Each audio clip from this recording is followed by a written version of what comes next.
অর্থগুলো পড়ে শোনাবো। আমি আমার অর্থ পড়তে খুব ভালো লাগে, অর্থ জানতে আমার খুব ভালো লাগে, কারণ এখানে বিস্তারিত অনেক সুন্দরভাবে বল দেওয়া আছে। আর সব বিষয় এখানে মোটামুটি সুন্দর করে বোঝানো আছে। তো চলুন আমি পড়ি, আপনারাও শুনুন।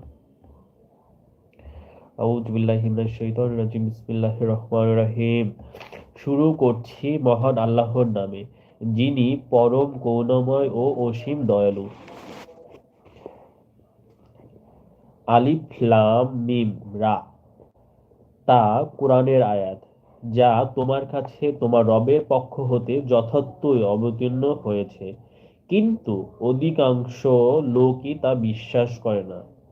তিনিই আল্লাহ, যিনি স্তম্ভ ছাড়া উর্ধ্ব দেশে আকাশ স্থাপ স্থান করেছেন, যা তোমরা অবলোকন করছো। পরে তিনি আরশে সমাসীন হলেন, চন্দ্র সূর্যকে নিয়মাধীন করলেন, প্রত্যেককে এক নির্দিষ্ট কাল পর্যন্ত পরিক্রমণ করে প্রত্যেকে এক নির্দিষ্ট কাল পর্যন্ত পরিক্রমণ করে কার্যগুলি নিয়ন্ত্রণ করেন, যাতে তোমরা তোমাদের রবের সাক্ষাৎ সম্পর্কে দৃঢ় বিশ্বাসী হতে পারো।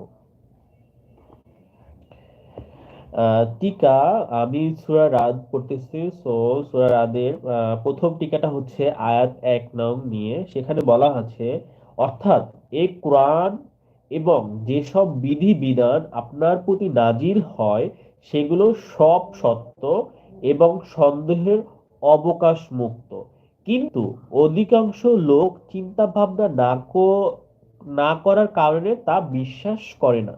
তো এখানে বোঝানো হয়েছে মহান রাব্বুল আলামিন আমাদের জন্য যে কিতাবটা নাজিল করেছেন এটা পুরোপুরিভাবে সত্য এবং আমাদের বিশ্বাস করা সর্বোচ্চ উচিত। কিন্তু আমরা লোকেরা এই বিষয়টা নিয়ে অধিকাংশ চিন্তা ভাবনাই করি না, যার কারণে আমরা বিশ্বাস করি না। কিন্তু আমাদের সবার আগে এটা বিশ্বাস করা উচিত, কারণ এটা মহান রাব্বুল আলামিন আমাদের জন্য সৃষ্টি করে এই পৃথিবীতে পাঠিয়েছেন।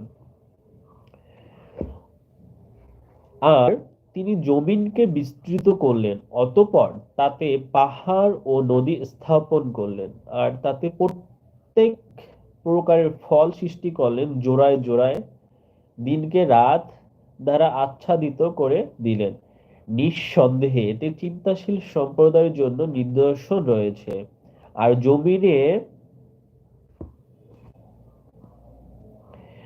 আর জমিনে পাশাপাশি ভূখণ্ড আছে,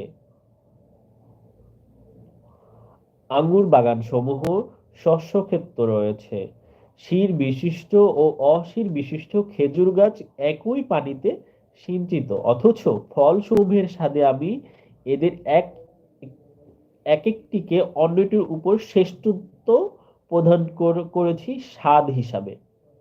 অর্থাৎ এখানে বোঝানো হয়েছে মহান রব্বুল আলামিন আমাদের জন্য যাই সৃষ্টি করেছেন না কেন সব কিছুই এক একটা অন্যটা থেকে উত্তম এবং অনেক স্বাদের। মানে কোনোটার সাথে কোনোটার মিল নেই, কিন্তু প্রত্যেকটার ভিন্ন ভিন্ন স্বাদ এবং ভিন্ন ভিন্ন গুণ রয়েছে, এটা এখানে বোঝানো হয়েছে। এতে যারা বোধ শক্তি সম্পন্ন লোক তাদের জন্য অবশ্যই নিদর্শন আছে। আর যদি তোমরা বিস্মিত হতো, তবে তাদের এই কথাই বিস্মিত হও যে আমরা যখন মাটি হয়ে যাব তখন কি আবার আমরা নতুন জীবন লাভ করব? এরাই তাদের রবকে অস্বীকার করে এবং এদেরই গলায় থাকবে লোহার শৃঙ্খল, মানে ও লোহার শিকলটা থাকবে। আর এরাই হবে নরকের অধিবাসী, তাতে তারা চিরকাল অবস্থান করবে। আর তারা আপনাকে পীড়াপিড়ি করে অমঙ্গল ত্বরান্বিত করার জন্য মঙ্গলের পূর্বে, অথচ তাদের পূর্বে বহু শাস্তির দৃষ্টান্ত অতীত রয়েছে। আপনার রব ক্ষমাশীল, মানুষের প্রতি তাদের সীমালঙ্ঘন সত্য, আর নিশ্চয়ই আপনার প্রতিপালক শাস্তি প্রদানে সুকঠিন। কাফেররা বলে, তার কাছে তার রবের পক্ষ হতে নিদর্শন অবতীর্ণ হয় না কেন? আপনি তো কেবল সতর্ককারী আর প্রত্যেক কর্মের জন্য পথ